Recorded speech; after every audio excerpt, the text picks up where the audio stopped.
So mga tol, kakatapos lang po ang bigating laban ng WBC interim sa super middleweight sa pamamagitan ni David Benavides versus Demetrius Andrade na ginanap sa Las Vegas, Nevada. Bukod dyan ay hindi kinaya ang lakas ni Benavides mga tol, ay hanggang round 6 lang po ang laban nila.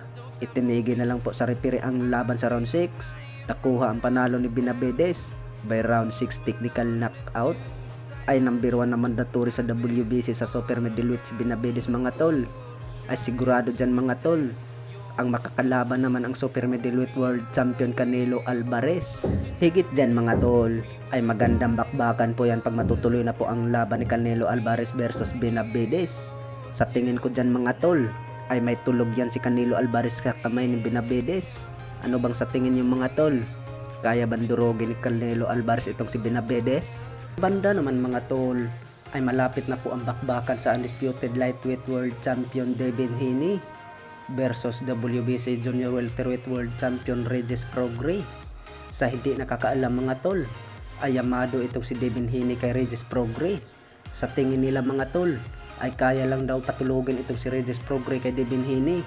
Pero sa hindi nakakaalam, ay may banta itong si Regis Prograis kay Devin Haney, ay hindi daw niya patagalin itong si Devin Haney. Bukod dyan, ay may dagdag pa si Regis Prograis, ay kailangan daw niya na mananalo sa laban nila ni Devin Haney. Dahil po ay labanan ni Regis Prograis ang undefeated pound for pound king na si Terence Bud Crawford. Aakyat daw siya kaagad ng 147 pounds sa welterweight division para wasakin din niya ang undefeated pound for pound king na si Terence Bud Crawford. Bukod dyan, sa hindi nakakaalam, kahit sino pang mananalo sa dalawa ni Regis Prograis versus Devin Haney, ay hindi nila kakayanin ang lakas ni Terence Crawford. Samantala, ay alam na po natin ang galawan ni Terence Crawford. At nakita po natin mga tol, nung naglaban sila ni Errol Spence Jr., kung ilang beses yung pinabagsak si Errol Spence Jr., hanggang itinigil na lang sa referee ang laban. Sa kabilang banda naman mga tol, ang ating pambatong former 3 Division World Champion angas ng Pinas Janril Casimero, ay chill-chill lang mga tol. Kumakain lang siya ng chicherya. Pero nakita mo natin mga tol, na ang daming pera niya sa gilid. At may banat pa ang angas ng Pinas, na marami na naman daw ang maiinggit. At banat ng karamihan mga tol, bakit maraming galit pag ilabas ang pera ng angas ng Pinas Janril Casimero, na normal lang man daw yan ang ipapakita nila, kagaya ni Floyd Mayweather, Tank Davis, at ni Ellen Bronner.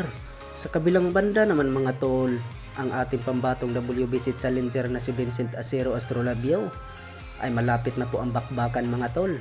Mapasabak po siya sa world title fight. Ang makakalaban niya yung nagtalo sa ating 4 Division World Champion na Nito Donaire Jr.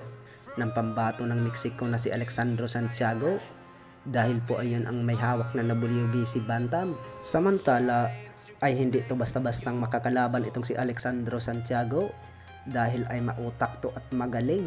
At nakita naman natin mga tol, nung naglaban sila sa ating pambato na si Nonito Donaire versus Alexandro Santiago, ay malakas naman sana ang ating pambato, pero hindi lang makatama yung mga solid na lip hook ni Nonito Donaire. Bukod dyan, ay prediction po ng karamihan, pag si Vincent Acero Astrolabio na daw ang makakalaban ni Alexandro Santiago, ay sigurado daw maitulog itong si Alexandro Santiago sa kamay ni Vincent Acero Astrolabio.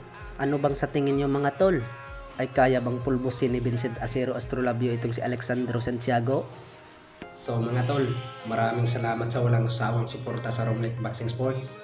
Kung sino pag hindi nakasubscribe dyan mga tol, pwede tayo makahingi ng subscribe.